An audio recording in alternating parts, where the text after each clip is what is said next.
Kita semua pasti sudah tidak asing dengan yang namanya novel coronavirus atau COVID-19. Virus yang telah melanda Tiongkok dan dunia dalam waktu 1 bulan saja.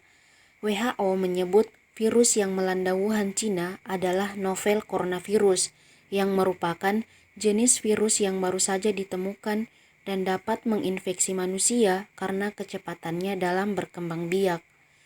Coronavirus adalah suatu kelompok virus yang dapat menyebabkan penyakit pada hewan ataupun manusia. Beberapa jenis coronavirus diketahui menyebabkan infeksi saluran nafas pada manusia, mulai dari batuk, pilek, hingga yang lebih serius seperti Middle East Respiratory Syndrome atau MERS dan Severe Acute Respiratory Syndrome atau SARS. Virus corona atau COVID-19 bersifat zoonosis, maksudnya virus hewan yang dapat tertular ke manusia. Diduga virus ini inangnya adalah kelelawar, pelantarannya adalah ular. Diduga virus ini berasal dari sebuah seafood market yang ada di kota Wuhan, Tiongkok yang menjual hewan-hewan liar. Virus ini sudah melanda di berbagai negara-negara. Di Indonesia sendiri sudah punya kasus positif corona berjumlah 6.760 kasus, 590 meninggal, dan 747 orang dinyatakan sembuh. Pengaruh COVID-19 terhadap ibu hamil yaitu yang pertama, dapat menyebabkan persalinan pada ibu hamil tersebut menjadi prematur. Yang kedua, coronavirus sebelumnya atau SARS-CoV dan MERS-CoV dan beberapa kasus COVID-19 dipercaya bahwa ibu hamil beresiko lebih tinggi untuk terjadinya penyakit berat seperti morbiditas dan mortalitas dibandingkan dengan populasi umum. Adapun menurut American College of Obstetricians and Gynecologists menuturkan saat ini sedikit sekali informasi yang diketahui terkait penyakit tersebut, apalagi jika membicarakan soal kaitannya dengan ibu hamil.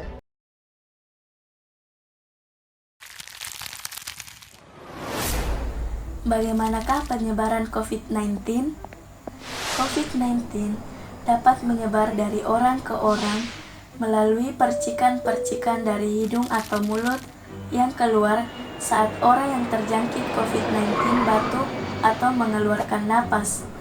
Percikan-percikan ini kemudian jatuh ke benda-benda dan permukaan di sekitar.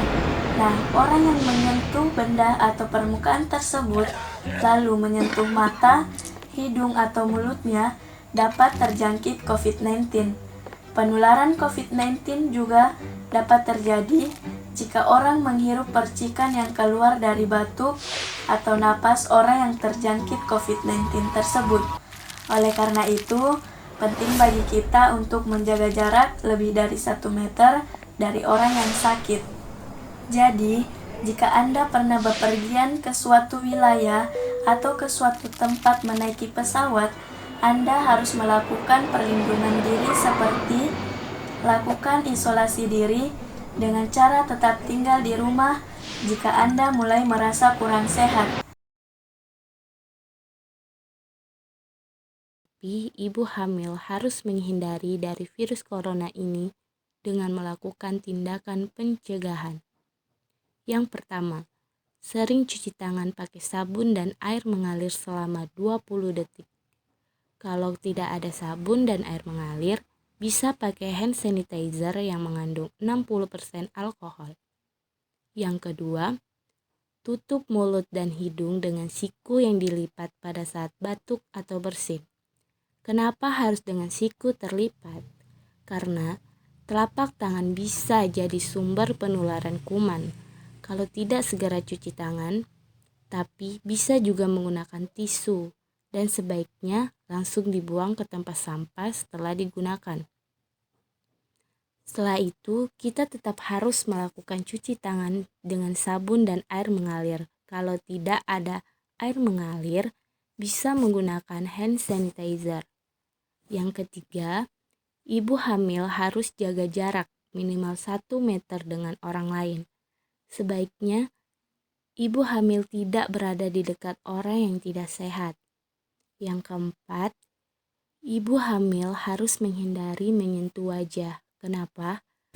Karena mulut, hidung, dan mata itu adalah pintu masuknya virus.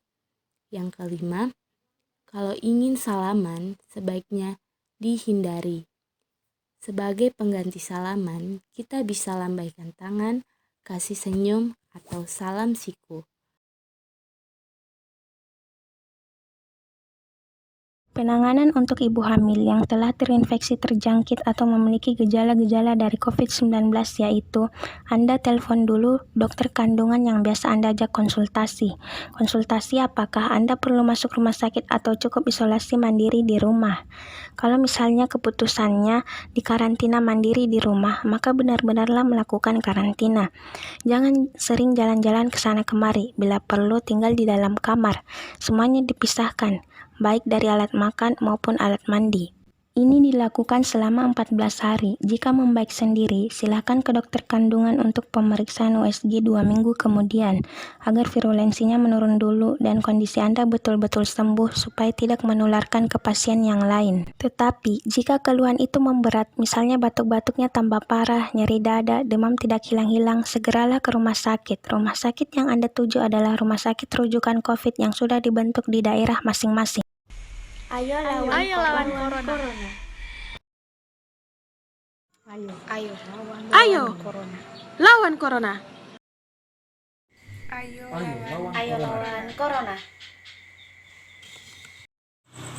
Ayo lawan corona.